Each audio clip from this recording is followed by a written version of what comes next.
Net 5 میں آپ کو خوش آمدید کہیں گے. کچھ بات کریں گے وطن عزیز میں. جس طرح ہم دیکھتے ہیں کہ صحت کے حوالے سے لوگوں کو بے شمار مسائل بھی ہوتے ہیں. کس کو نہیں ہوتے؟ دواؤں کی ہر وقت ضرورت پڑ بھی سکتی ہے, کسی بھی وقت ضرورت پڑ سکتی ہے. لیکن دیکھا گیا ہے کہ پاکستان میں, اور اب ایف آئی اے نے کچھ اس حوالے سے قدم اٹھائے, جس طرح ہم اسٹنٹ اسکینڈل آپ کے سامنے لے کر آئے تھے کہ میو اسپتال میں, دیگر سرکاری اسپتالوں میں 2 نمبر اسٹنٹس ڈالے جا رہے تھے, ضرورت نہیں تھی وہ بھی ڈالے جا رہے تھے, اور زیادہ پیسے بھی لیے جا رہے تھے. اب ایسی ہی کچھ صورتحال دواؤں کی قیمتوں کے حوالے سے بھی سامنے آئی ہے کہ جہاں ایک طرف ہم نے دیکھا کہ جو فارما سیکٹر تھا انہوں نے بھی پچھلے دنوں بھی دواؤں کی قیمتوں میں اضافہ کیا تھا, جس کے اوپر خاصا شور بھی مچا تھا. لیکن قیمتوں میں اضافے کے باوجود بھی اگر دیکھا جائے تو دیگر ہمسایہ ممالک کے ساتھ پاکستان میں دواؤں کی قیمتوں میں 200 سے 300% کی قیمتوں کو زیادہ اضافہ نظر آ رہا ہے. اسی حوالے سے ایف آئی اے نے بھی کچھ تحقیقات شروع کی. ہمارے ساتھ ڈپٹی بیورو چیف ایاز شجاع ہمارے ساتھ موجود ہے, کچھ ان سے جانتے ہیں. پھر اس حوالے سے سائرہ افضل تارڑ صاحبہ بھی ہمارے ساتھ موجود ہیں, ان سے ہی بات کریں گے. ایاز شجاع, آپ کچھ ہمیں بتائیں کہ کیا ایف آئی اے نے تحقیقات شروع کی ہیں؟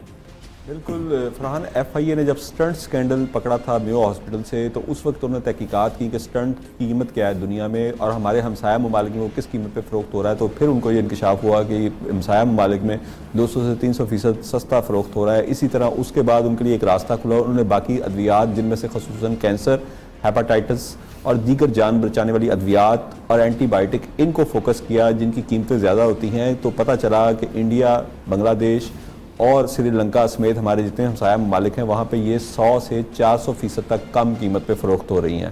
ایف آئی اے نے اس پہ خود انیشیٹو لیتے ہوئے بغیر کسی یعنی کہ کوئی اس میں کمپلینٹ نہیں, کوئی نہیں, انہوں نے خود انیشیٹو لیا کہ ڈرگ ریگولیٹری اتھارٹی جس کا یہ بنیادی مقصد ہی یہ تھا کہ وہ صارفین کو ریلیف فراہم کرے, وہ ان پہ واچ ڈاگ کا کردار ادا کرے, اور جس نے اپنے قیام سے لے کر آج تک ابھی اس سلسلے میں کوئی قدم ہی نہیں اٹھایا, کوئی کام ہی نہیں کیا, اس کے انہوں نے خلاف یہ تحقیقات شروع کر دی ہیں کہ فارما سیکٹر کو اس قدر فائدہ کیوں پہنچایا گیا, صارفین کی جیبوں پہ اتنے عرصے سے یہ ڈاکہ پڑ رہا تھا, یہ کیوں جاری رہا, یہ کیوں کرا گیا. اچھا, اسی حوالے سے بات کریں گے. وفاقی وزیر سائرہ افضل تارڑ صاحبہ بھی ہمارے ساتھ موجود ہیں. سائرہ صاحبہ السلام علیکم. سائرہ صاحبہ, آپ کیا کہیں گی؟ ابھی جس طرح ہم بات کر رہے ہیں کہ ایک تو دواؤں کی قیمتیں زیادہ ہیں, خود ایف آئی اے کو بھی اس میں معاملے میں آنا پڑا, جعلی اسٹنٹس بھی ڈالے جا رہے تھے, 2 نمبر بھی ڈالے جا رہے تھے. اس معاملے کے بعد دواؤں کی قیمتوں میں اگر دیکھا جائے ہمسایہ ممالک کے تناسب سے پاکستان میں قیمتیں اتنی زیادہ کیوں ہیں, اور کیوں ڈرگ ریگولیٹری اتھارٹی اس میں وہ فعال کردار نہیں ادا کر پائی؟ بہت شکریہ جی. سب سے پہلے تو میری گزارش ہوگی کہ میری پوری بات کو تحمل کے ساتھ سنا جائے. جی, جتنی بھی باتیں آپ دونوں صاحبان نے کی ہیں اس میں کتنی صداقت ہے میں یہ بتاؤں گی. سب سے پہلی چیز تو یہ کہ یہاں کہا گیا کہ سٹنٹ جو ہیں وہ پاکستان میں مہنگے تھے اور ہمارے ہمسایہ ممالک میں سستے تھے. سب سے دنیا میں کہیں سٹنٹ ریگولیٹ نہیں ہوتے. ابھی 16 فروری کو پہلی دفعہ انڈیا نے سٹنٹ کی قیمت مقرر کی ہے اور ہم بھی اس کو اپروو کر سکتے ہیں اور پالیسی بورڈ میں وہ جا رہا ہے. دوسرا جو یہ ان کا خیال ہے کہ یہاں پاکستان کینسر, اینٹی بائیوٹکس اور ساری دوائیں مہنگی ہیں اور باقی ہمسایہ ملک میں سستی ہیں, جو کہ ڈرگ ریگولیٹری اتھارٹی کا کام ہے اور وہ نہیں کر رہی. پاکستان کی تاریخ میں پہلی دفعہ ہم نے ایک پرائسنگ پالیسی دی 2015 میں. اس پالیسی کے تحت نہ صرف قیمتیں بڑھائیں بلکہ کم بھی کی گئی. اور اس وقت اگر ہم نے ایک پروڈکٹ کا کمپیریزن کیا, آپ اگر کوئی پروگرام رکھنا چاہتے ہیں تو میں آپ کو ایک پروڈکٹ کا بتاؤں گی. پرائم منسٹر کی ہدایت پر ہم نے کیا ہے, اور جن کی آپ بات کر رہے ہیں نا, انڈیا میں اگر اس کا جنیرک ہے تو وہ سستا ہوگا, لیکن اوریجنیٹر اگر پاکستان میں تو وہ مہنگا ہوگا. مطلب ہم نے کمپیریزن کیا, تقریباً 52% دوائیاں پاکستان میں سستی ہیں اور 48% انڈیا میں سستی ہیں. No it's vary from product to product. آپ انڈیا کی کمپنی فارما انڈسٹری کو دیکھیں, ڈرگ ریگولیٹری اتھارٹی کسی صورت فارماسسٹ کو فائدہ پہنچانے کے لیے نہیں بیٹھی. جہاں جب بھی قیمتیں انہوں نے بڑھائیں کورٹ نے ان کو اسٹے آرڈر دیے, اور آپ کو یہاں تک اگر میں وہ آپ کو عدالتی حکم نامہ پڑھاؤں تو اس پہ لکھا ہوا ہے کہ ان کے خلاف کسی قسم کا ایکشن نہ کیا جائے. تو کوئی دوائی جو ہے وہ حکومت نے نہیں بڑھائی. وزیر اعظم صاحب اور ایون ہم لوگ اس معاملے میں بہت سینسٹیو ہے. اگر آپ فارما انڈسٹری سے پوچھیں تو وہ کہتے ہیں کہ جتنے مالیکیولز پاکستان میں ریگولیٹ ہوتے ہیں دنیا میں کہیں نہیں ہوتے. تو ہم 50% سے زیادہ اسینشیل میڈیسنز ڈرگ کی الگ ہے لسٹ, لیکن اس کے علاوہ جو ہم کرتے ہیں, اور ابھی تک ایف آئی اے نے نوٹس لیا ہے, لیکن ایف آئی اے جب اس کی انویسٹیگیٹ کرے گی تو 100 دفعہ ہم حاضر ہیں. ہمیں ابھی تک اس حوالے سے کوئی لیٹر نہیں ملا.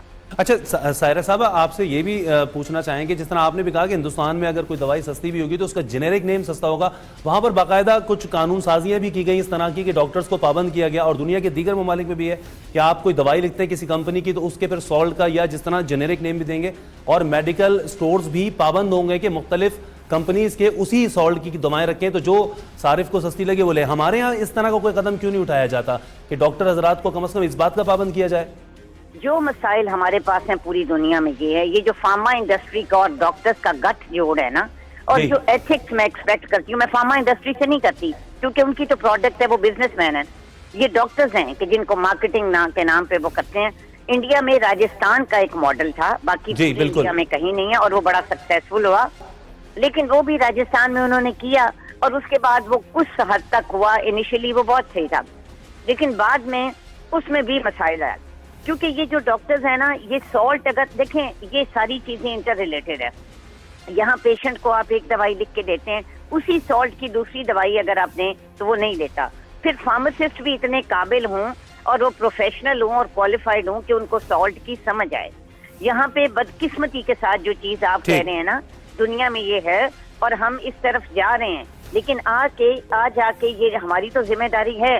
مطلب پی ایم ڈی سی سے بھی میری اس معاملے میں میٹنگ ہوئی ہے کہ اگر ہم ڈاکٹرز کو ایتھکس کے حوالے سے یہ کہیں، اور ہم بہت ساری اور چیزیں سوچ رہے ہیں کہ یہ جو فورن ٹورز کرتے ہیں باقی، لیکن اب مسئلہ یہ ہے کہ ڈاکٹرز ایک ایسا طبقہ ہے کہ آپ کو پتہ ہے کہ یہ سب سے زیادہ اس وقت سیاست میں انوالوڈ ہے۔ 6 مہینے 12 مہینوں میں سے بلکہ 11 مہینے تو یہ لوگ سڑکوں پہ ہوتے ہیں۔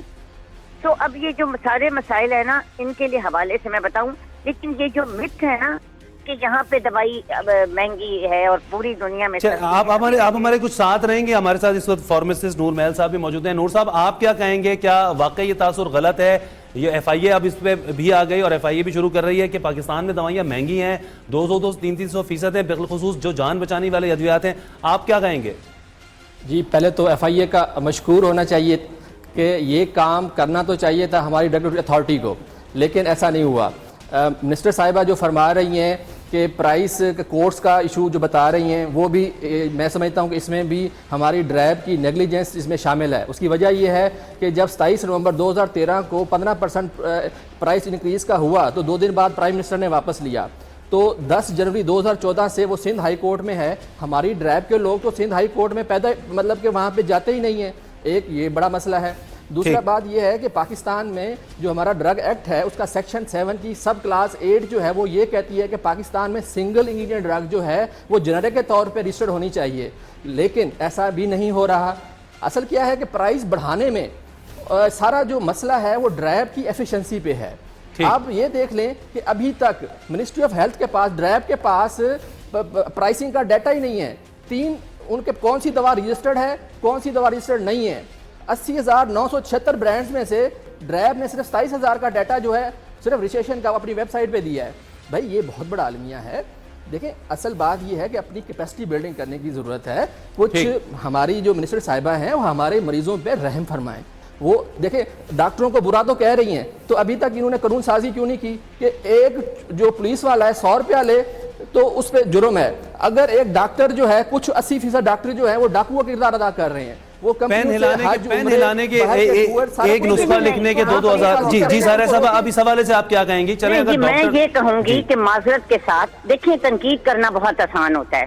یہ جو بات کہہ رہے ہیں نا کہ ڈاکٹروں کو کہیں اور وہ کریں، یہی جو آپ لوگ ہیں جب ایسا ہوگا، سب سے پہلی بات یہ کہ یہ ان کو کس نے کہا کہ ہمارے پاس ڈیٹا ہی نہیں ہے؟ جس ویب سائٹ کی یہ بات کر رہے ہیں کہ اس ویب سائٹ پہ اگر وہ اپڈیٹ میں جو میرے علم میں نہیں ہے کہ وہ اس وقت ہوئی ہے یا نہیں، جہاں تک ان کی یہ بات ہے کہ جو سندھ میں نہیں جاتے، آپ کو پتہ ہے کہ ڈیپٹی اٹارنی جنرل اور ڈائریکٹر پرائسنگ اور سی او ڈرائب ہر پیشی پہ جاتے ہیں، سیکرٹری ہیلتھ وہاں گئے ہیں۔ مطلب ان کو اندازہ ہی نہیں کہ ہم کن کن جگہوں سے لڑ رہے ہیں۔ ادھر اتنے بڑے وکیل ہوتے ہیں جنہوں نے کروڑوں لے کے جو کھڑے ہوئے ہوتے ہیں، اور میں اب بہت ساری چیزیں اگر میں کہوں گی تو مجھ پہ کنٹیمپٹ لگ جائے گی۔ ہم نے جس طرح اس کیس کو فالو کیا، ہم نے 2 کیسوں کے سٹے آرڈر اڑائے، وہ دوبارہ ڈبل بینچ میں چلے گئے اور انہوں نے دوبارہ سٹے ایکسٹینڈ کر لیے۔ ہم نے سپریم کورٹ میں حکومت گئی اور جہاں جا کے ہم نے 2 کیسز وکیٹ کرائے۔ اب جو مطلب آپ لوگوں کو لگتا ہے کہ یہ ڈرائیو کی نااہلی ہے، میں یہ ان صاحب کو جو بھی ہیں ان کو کہیں کہ چلے ہمارے ساتھ 2 تاریخوں پہ کورٹ میں،